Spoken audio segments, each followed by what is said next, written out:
அனைவருக்கும் வணக்கம். இன்னைக்கு திருவள்ளூரில் நடந்த ஒரு கூட்டத்தில் வச்சு நம்ம முதலமைச்சர் மு.க.ஸ்டாலின் அவர்கள் பார்த்தீங்கன்னா ஒன்றிய அரசுக்கு பயங்கரமான சவால் விடுத்திருக்காங்க. அமித்ஷா இல்லை, எந்த ஷா வந்தாலும் சரி, உங்களால் தமிழ்நாட்டை ஆள முடியாது, உங்கள் பரிவாரங்களை எல்லாம் கூட்டிகிட்டு வாங்க, நீங்கள் யாருன்னு ஒரு கை பார்த்துருவோம் அப்படின்னு சொல்லி நம்ம முதலமைச்சர் அவர்கள் பேசியிருக்காங்க. அது மட்டும் இல்லாமல் தமிழ்நாடு எப்போவுமே டெல்லிக்கு அவுட் ஆஃப் கண்ட்ரோல் தான் அப்படின்னு சொல்லி பேசியிருக்காரு. ஒட்டுமொத்தமான சங்கிகள் கூடாரத்தையே அதிர வச்சிருக்காருன்னு தான் சொல்லணும். சங்கிங்கள்லாம் கமெண்ட்லாம் வந்துக்கிட்டு தனியாக நின்று ஜெயிச்சு காட்டுங்கடா பார்ப்போம், உங்களெல்லாம் தனியாக நிற்க முடியுமா, இப்படி மட்டும்தான் பேசிக்கிட்டு இருப்பீங்க அப்படி இப்படின்னு சொல்லி ஃபன் பண்ணிக்கிட்டு இருக்கானுங்க. ஏற்கனவே நம்ம நிறைய தடவை பதில் சொல்லியாச்சு, நாங்கள் எதுக்குடா தனியாக நிற்கணும், முதல்ல அதை சொல்கிற நீங்கள் தனியாக நிற்கிறீங்களா, பிஜேபி ஏடிஎம்கே கூட்டணிலாம் எதுக்கு தனியாக நிற்க மாட்டேங்கிறீங்க நீங்கள்? 2 நாளைக்கு முன்னாடி எடார் சொன்னார் இல்லையா, இது எங்கள் கட்சி, நாங்கள் யாரை கூட கூட்டணி வைக்கணும் வைக்கக்கூடாதுன்றதெல்லாம் நாங்கள் தான் முடிவு பண்ணோம் அப்படின்னு சொன்னார் இல்லையா. அதே மாதிரி தான் எங்களுக்கும், நாங்கள் தனித்து நிற்கணுமா தனித்து நிற்கக்கூடாதான்றதெல்லாம் எங்கள் கட்சி முடிவு பண்ணிக்கோம், உங்களுக்கு என்ன. தமிழ்நாடு எப்போவுமே டெல்லிக்கு அவுட் ஆஃப் கண்ட்ரோல் தான் அப்படின்னு முதலமைச்சர் சொன்னதும் சங்கிங்கள்லாம் தூக்கிட்டு வந்துட்டானுங்க. பிரிவினைவாதம் பேசுகிறார் மு.க.ஸ்டாலின், பிரிவினைவாதி, இந்தியத்திலிருந்து தமிழ்நாட்டை பிரிக்கிறதுக்கு பேசுகிறார் அப்படின்ற மாதிரி ஒரு நரேட்டிவை செட் பண்ணுறானுங்க. தமிழ்நாடு டெல்லிக்கு அவுட் ஆஃப் கண்ட்ரோல் அப்படின்னா உங்கள் கண்ட்ரோலில் நாங்கள் இருக்க மாட்டோம், எங்களுக்குன்னு ஒரு ரூல்ஸ் அண்ட் ரெகுலேஷன்ஸ் இருக்குது, நாங்கள் அதுபடி தான் இருப்போம், எங்களுக்குன்னு ஒரு கொள்கை இருக்குது, எங்களுக்குன்னு ஒரு கருத்தியல் இருக்குது, நாங்கள் அதுபடி தான் இருப்போம், நாங்கள் அதனால் அவுட் ஆஃப் கண்ட்ரோல்னு தான் சொல்லுவோம்.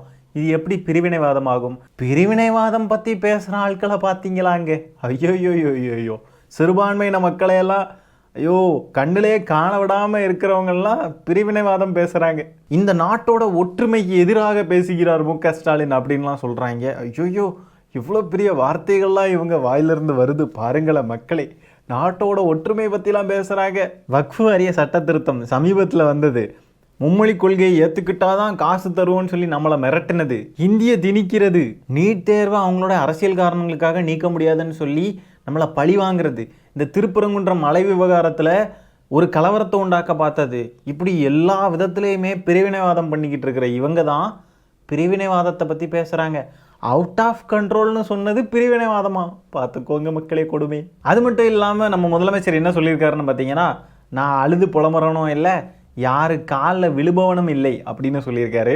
போகிற போக்கில் மோடிஜிக்கு ஒரு மிதி, எடப்பாடி பழனிசாமிக்கு ஒரு மிதி, நாங்கள் எங்களோட நிதி கேட்குறதையெல்லாம் அழுகன்னு சொல்லி பிரதமர் பேசியிருக்காரு, அது அழுக இல்லை, எங்களோட உரிமை அப்படின்னு சொல்லியிருக்காரு நம்ம முதலமைச்சர். ஒன்றிய அரசிடம் கையேந்தி நிற்க மாநிலங்கள் என்ன பிச்சைக்காரர்களா என குஜராத் முதலமைச்சராக நீங்கள் பேசியதை உங்களுக்கே நினைவுபடுத்துகிறேன் அப்படின்னு சொல்லி வேற லெவலில் செருப்படி கொடுத்துருக்காப்புல.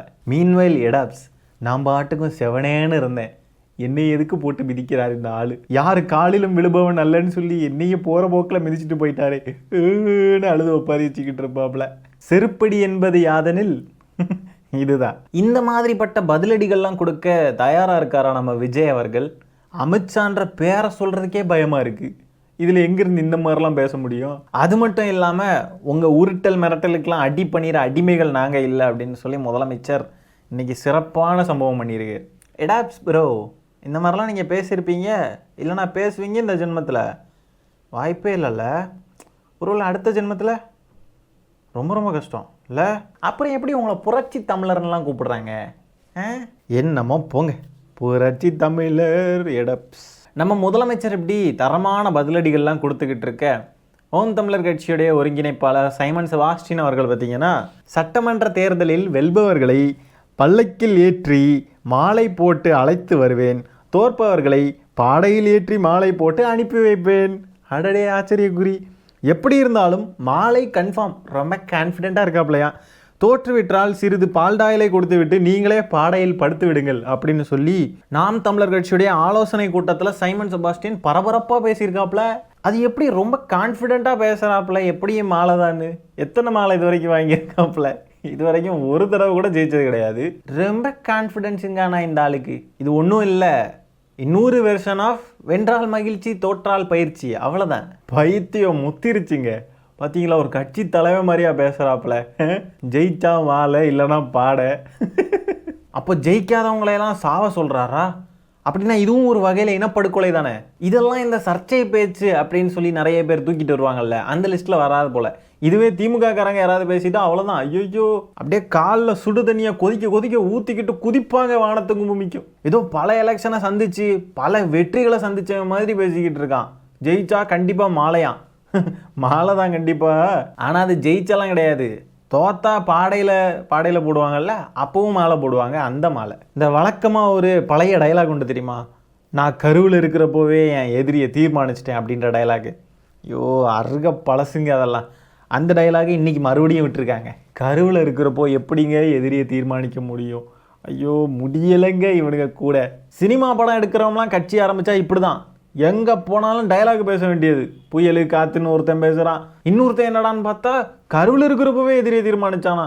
கருமம், பேசுகிற டைலாகையாவது உருப்படியாக பேசி தொலைறானுங்களா? இது மட்டும் இல்லை, இன்னொன்று பேசியிருக்கான். என்ன தெரியுமா, 2026 சட்டமன்ற தேர்தலுக்கு நாம் தமிழர் கட்சியில் நான் சொல்பவர்கள் மட்டும்தான் வேட்பாளர்கள், நான் சொல்வதற்கு மாறாக தேர்தலில் போட்டியிட வேண்டும் என்றால் நாத்தாக்காவினர் விஜய் கட்சிக்கு சென்று விடுங்கள், விஜய் கட்சிக்கு செல்வதாக இருந்தால் கூறுங்கள், நானே சேர்த்து விடுகிறேன் அப்படின்னு சொல்லி இன்னைக்கு பேசியிருக்கான்.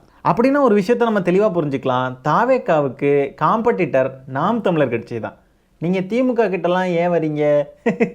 நாம் தமிழர் கட்சி சைமன் செபாஸ்டினே ஒத்துக்கிட்டா, யாராவது போறீங்கன்னா தாவேக்காவுக்கு போயிருங்க அப்படின்னு பேசுறான். அப்படின்னா நீங்க தான் அவனுக்கு ஈக்குவலான காம்படிட்டர், நீங்க அவன் கூட தான் சண்டை போட்டுக்கிட்டு இருக்கணும். திமுகவெல்லாம் நீங்க யோசிச்சு பார்க்கலாமா முதல்ல எதிரியாட்டு? ஏன் இப்படி தப்பு பண்ணிட்டே சிங்காரம்? ஆனா சைமன் செபாஸ்டின் பேசுறதையும் கேட்டுக்கிட்டு அந்த கட்சியில இருக்கானுங்க பாருங்களேன்.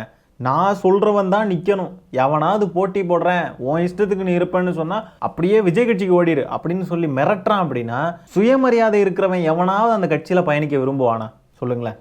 ஆக பெரும் கொத்தடிமைகளா இவனுங்கள்லாம் இருந்துக்கிட்டு இவனுங்க நம்மளை பார்த்து சொல்றானுங்க கொத்தடிமைன்னு. சுத்தமா சுயமரியாதை இல்லாதவனுங்க தான் இவனுங்க எல்லாருமே.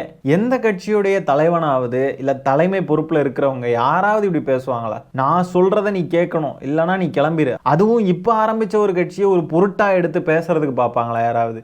ஆனா பாருங்க, இவனுங்களோட ஸ்டாண்டர்ட்ஸ் இவ்வளவுதான். அப்ப தாவேக்கான்ற கட்சி நாம் தமிழருக்கு மாற்று, அவ்வளவுதான். வேற பெருசா ஒன்றும் வித்தியாசம் இல்லை, ரெண்டுமே ஒண்ணுதான். ரெண்டு பேருமே பிஜேபி RSSக்கு கூஜா தூக்குறவங்க தான், அதில் ஒன்றும் பெரிய டிஃப்ரென்ஸ் இல்லை. அதை அவங்களே ஒத்துக்கிறாங்கன்றது தான் நமக்கு ரொம்ப நல்ல விஷயம். சரி மக்களே, இந்த காணொலியை நான் இதோட என் பண்ணிக்கிறேன். இந்த வீடியோவில் நம்ம பேசியிருக்க விஷயங்களை பற்றி உங்களுடைய கருத்துக்கள் என்னன்றதை கமெண்ட்டில் பதிவு பண்ணுங்கள். வீடியோ பிடிச்சிருந்தா ஒரு லைக் தட்டி விட்டு 4 பேருக்கு ஷேர் பண்ணுங்கள். முக்கியமாக நம்ம சேனலை சப்ஸ்கிரைப் பண்ணி வச்சுக்கோங்க. மீண்டும் இன்னொரு காணொலியில் சீக்கிரமாக உங்களை சந்திக்கிறேன். அது வரைக்கும் tata bye bye, take care. ஒன்றிய உள்துறை அமைச்சர் அமித்ஷா அவர்கள் சொல்றாரு, நாங்க 2026 நாங்க தான் ஆட்சி அமைப்போம், நாடாளுமன்றத்தில் பேசுறாரு. தமிழ்நாட்டுக்கு வந்து அதையே சொல்லிட்டு போயிருக்காரு. கொஞ்சம் வரலாற்று எடுத்து பாருங்க. டெல்லியின் ஆளுகைக்கு தமிழ்நாடு என்றைக்குமே அடிபணியாது. எங்க தமிழ்நாடு எப்பவுமே டெல்லிக்கு அவுட் ஆஃப் கண்ட்ரோல் தான். அமித்ஷா இல்ல, எந்த சாவார்னாலும் சொல்றேன், இந்த முத்துவேல் கருணாநிதி ஸ்டாலின் இருக்கு வரை உங்க திட்டம் பலிக்காது. 2026 திராவிட மாடல் ஆட்சி தான். உங்க பரிவாரங்கள் எல்லோரையும் சேர்த்துக்கிட்டு வாங்க, நீங்க ஒரு கை பார்ப்போம்.